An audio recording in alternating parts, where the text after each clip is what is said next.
Good morning. As a new week begins, let's take a closer look at the weather story unfolding across the UK. This week, the UK's weather is split in two. Bright, crisp sunshine lighting up the east, while the west contends with grey, damp conditions and frequent showers. If you're in Norfolk, Lincolnshire or Kent, you've enjoyed golden leaves, blue skies and cool, refreshing air. Perfect for a brisk autumn walk or a morning jog in the park. Meanwhile, Wales, Northern Ireland, West of Scotland and the southwest have faced persistent rain and gloomy skies, with windscreen wipers working overtime and umbrellas becoming a daily necessity. This east-west divide is especially sharp right now, with London basking in clear, chilly air and bright sunshine, while Cornwall deals with heavy downpours, localised flooding and slippery streets. The culprit? A gentle northwesterly wind bringing moist Atlantic air to the west, which dries out as it crosses the country, leaving a trail of changing weather in its wake. By the time it reaches the east, the air is drier and brighter, creating two very different weather experiences for people just a few hundred miles apart. It's a classic UK pattern, one that shapes our climate week after week, reminding us just how varied and unpredictable British weather can be. The UK's distinct east-west weather split is largely due to our island's unique position beside the vast Atlantic Ocean, which plays a crucial role in shaping our climate. Powerful westerly winds sweep across the ocean, bringing moisture-laden air directly to the western coasts, Cornwall, Wales, Northern Ireland and Western Scotland, where they have a significant impact. As this moist air rises over the rugged hills and towering mountains, it cools and releases its moisture as rain, making the west much wetter and lush. By the time this air descends into the eastern regions, it's significantly drier and warmer, a fascinating phenomenon known as the rain shadow effect. This is why East Anglia and the southeast are recognised as the driest parts of the UK, often enjoying more sunshine. This week's weather perfectly illustrates this pattern. The west receives the first, wettest air, while the east basks in clearer, sunnier skies. The mountains act as a formidable barrier, effectively wringing out the rain before it can reach the other side, maintaining the weather divide. It's a natural process that repeats itself time and again, continuously shaping our landscape and influencing our daily life in profound ways. To understand UK weather, you need to know about our prevailing winds. Most often, winds come from the southwest, thanks to our spot on the globe between the subtropics and polar regions. These winds travel over the warm Atlantic, picking up moisture and moderating our climate, mild in winter, cool in summer. This is why our weather is so changeable and why the west gets rain first. Low-pressure systems sweep in from the Atlantic, hitting Cardiff or Glasgow before London or Norwich.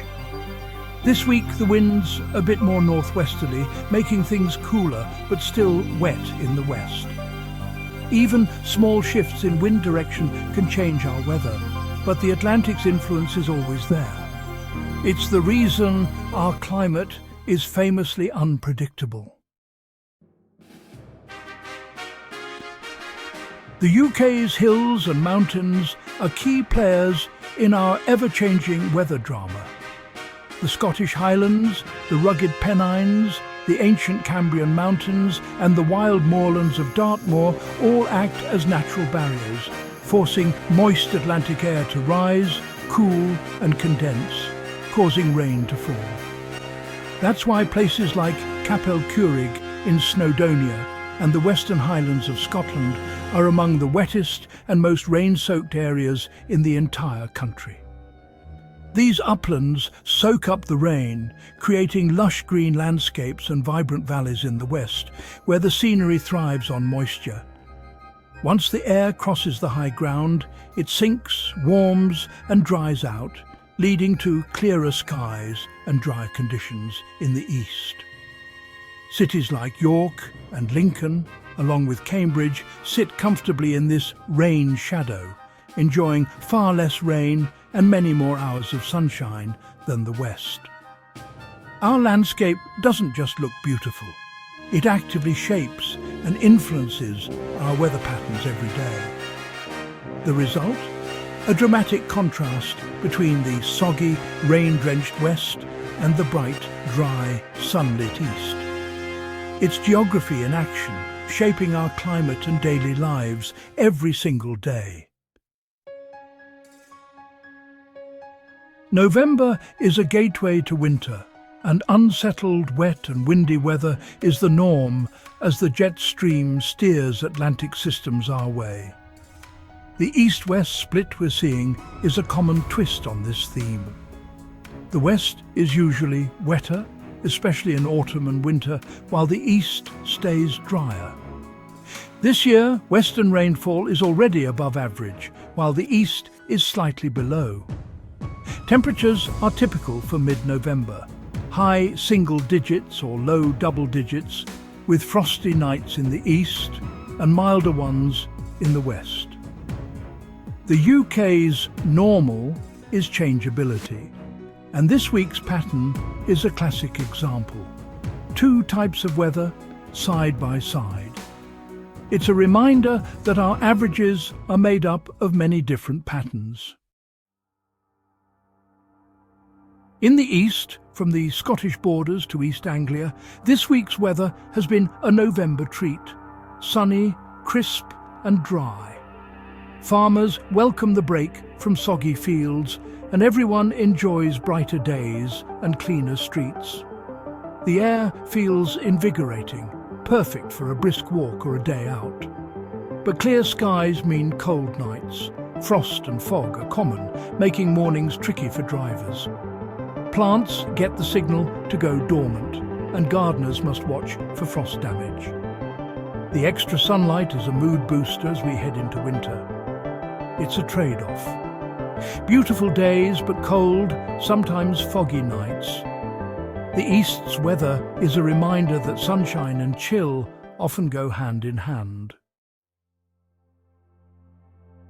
In the west, it's been a week of cloud, drizzle and damp air. Umbrellas and waterproofs are essential, and outdoor plans often get postponed. The rain keeps the landscape lush and fills reservoirs, vital for the whole country. Farmers rely on this moisture for their livestock, and gardeners benefit from milder nights. The downside? Persistent damp can cause mold, flooding risks rise, and outdoor activities become hazardous. Still, Westerners are resilient. Used to the rain, they get on with life. The cloud cover keeps frost at bay, but the constant grey can feel oppressive. It's a weather pattern that demands respect and a good pair of boots. The east-west weather divide shapes more than just our daily plans. It impacts the economy, farming, and even our health. The east's dry, sunny climate is perfect for crops, while the west's rain supports livestock farming. Water management depends on this split, with reservoirs in the wet west supplying the drier east. Energy, health, and infrastructure all adapt to these regional differences. Less sunlight in the west can affect mood, while colder eastern nights pose risks for the vulnerable. This divide even influences our culture, landscapes and language. From green hills to golden fields, our weather shapes who we are. Understanding it helps us prepare for whatever comes next. Looking ahead, the east-west split will stick around a bit longer. High pressure keeps the east dry and bright, but frosty nights and fog remain a risk. The west stays unsettled with more rain and cloud on the way. Temperatures will hover around average. No big cold snaps or heat waves expected. Later in November, the pattern may shift, bringing more widespread rain and wind. As winter approaches, climate change could make these divides more intense and longer lasting. For now, check the forecast before heading out, especially with frost and fog in the east. The UK's weather story continues, ever changing and always fascinating.